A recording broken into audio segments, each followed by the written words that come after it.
So welcome back to my channel. Now today's video is a storytime video of how we became homeless and just a little bit about that. So let's get straight into the video.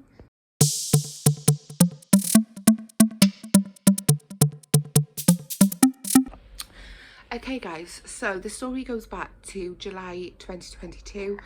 Nick's mother's friend, who is in her mid-60s, asked us if we could move in with her because where she's disabled, she needed help. Her son was living in the flat, had lived in the flat. Basically, the flat was a shit tip. It was filthy. It had an explosion, like it had really bad infestation of fleas. It needed to be badly decorated. So she asked if we could move in and help her. So within about a week, we'd cleaned up. We had to do multiple flea treatments to get rid of the flea infestation, which we did. Then we started decorating, sorting out her furniture and different stuff like that. Her flat started to become a home basically, and in that time then obviously we were planning our wedding. We booked it, we had our wedding. She started staying out a lot more, which isn't a problem. It was like me and Nick had our own time and different stuff like that. And it was fine. But then we started having knocks at the door off bailiffs. Oh, she hasn't paid her bills, or letters, red letters. She was, and different things like that. Her internet kept cutting off because she didn't pay for it. So me and Nick started paying for her bills. And everything was fine. She said she was paying us money back. She started paying us money back in drips and drabs basically. And then one day I went out to town and I come back and there were two PCSOs in the tower block. They asked for a number of a house, so I told them it was upstairs. So I started we started putting our shopping away and different stuff like that. And there was a knock at the door. It was these two PCSOs. And they basically said that the person that we were living with had contacted the police saying that we were supposed to be decorating and we are now squatting. So we proved of what we'd done. We proved that we were paying her bills. That was fine. Basically, I rang her up saying thank you for making absolute lies to the police. Me and Nick started packing our stuff up and we said, right, where are you going? Within an hour, she'd come back to the flat. She was literally crying and begging for me and Nick not to go. She was like, I was forced in to ring in the police saying that you were squatting. The people I was staying with forced me to stay all this. Please stay. And he was like, we'll stay tonight and we'll make a decision tomorrow. So the next day we went to meet Nick's sister in town. And we was having just a nice catch up. We had our first scan appointment. And we had organised, like, obviously the midwife appointment and different stuff like that. And then she'd rung me on my phone, so I answered it, and it was her council officer. Oh, could you come back to the flat? I said, yeah, no problem. I said, give us 5-10 minutes and we'll be there. Okay, not a problem.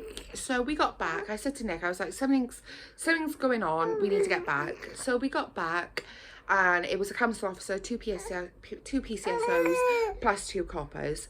And they basically said that they'd had evidence that we were stealing off her and squatting and all this bullshit. We had to literally 5 minutes to get our stuff and go. So we packed the majority of the stuff that we could pack. We took her outside. We left a lot of stuff there, including my wedding dress, Nick's suit. There was a lot of stuff that got left behind. So they didn't even ask us if we had a place to go. So we literally went to Nick's mum's, and Nick's mum's is a 1-bedroom ground floor flat, and we basically stayed there for a few days until we could get the council to sort something out. Now obviously where I had just found out I was pregnant, I'd registered to the midwife service, but I was awaiting the first phone call. So basically we had to prove that I was pregnant. We had to prove that Nick was disabled. So we was living at, like I said, we was living at Nick's mum's for probably about 3-4 weeks whilst we were trying to sort this out. I managed to get, we then had my booking appointment with the midwives. That was fine. We got all the letters. We had to pay doctor's letters to get Nick, to prove that Nick was disabled.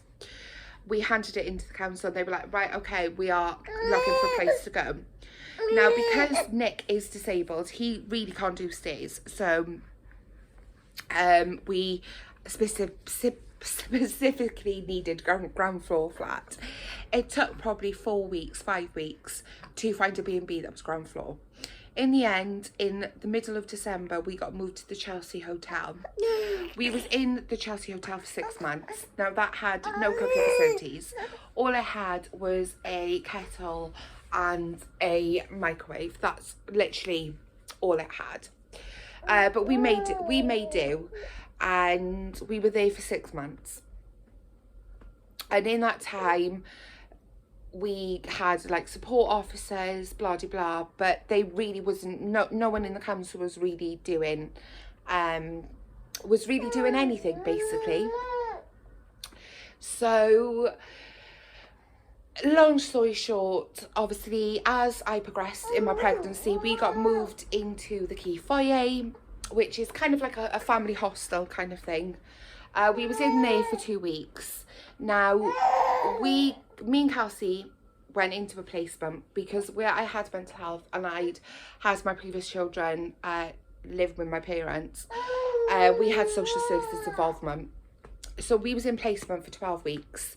In that 12-week placement, okay, we had a little break because Madam is getting a bit tired. So I'm just going to rock her as I'm talking to you. So whilst we was in the placement, we had got given a new housing officer. So Nick got put into a B&B whilst we went into placement. And the B&B he was in is the large B&B, shed. Again, only a kettle and a microwave. Well, he didn't even have a microwave, he had a kettle. We had to get a microwave. Drug dealers, druggies, prostitutes, everything shouting outside his window, the noise, disgusting. But anyway, whilst we was in placement, we got given a new housing officer because I contacted our MP because the council literally wasn't doing anything. Our housing officer that we had, we didn't hear of, and then we later found out through the MP that she had left. Basically, because we got the MP involved, we had a new housing officer, and he was like, look, half of the stuff hasn't been done, I've got to go through it again. So he went through all the paperwork. We wasn't given a final duty, which he managed to sort out. We got put onto emergency accommodation banding, which basically meant that we was basically emergency banding, so we was higher priority. And they were like, when you leave placement, we'll make sure you get housed. So it's not fair for Kelsey to go into a B&B. We'll get you housed, potentially in a permanent flat or house, or even if it's a temporary flat. So BCP, obviously, they put you in your homeless in B&Bs, hotels, hostels. They have got flats, which is called temporary accommodation flats, which you could be there for a minimum of 2 years before you move to your permanent place. So we was like, okay, Nick is a veteran. We got told that because Nick was a veteran, we could go for veteran houses. Then we got told we can go for direct houses. Oh, by the time you leave placement, you will be housed. So 12 weeks come and went. And literally the day of I was supposed to move, they had no accommodation for me. They wasn't getting a hold of me. 6 o'clock in the evening, they were like, oh, we couldn't find anywhere to go. Luckily, the foster parents let me stay for the extra night. The next day it was, oh, we've only got a place in Weymouth. Well, no, social services and my support is down here. 2 months later, we got offered where we are now, which is Capital One B&B. But the thing of the scenario is, no, they didn't sort any housing or anything like that. We haven't heard of a housing officer since probably 3 weeks before placement ended.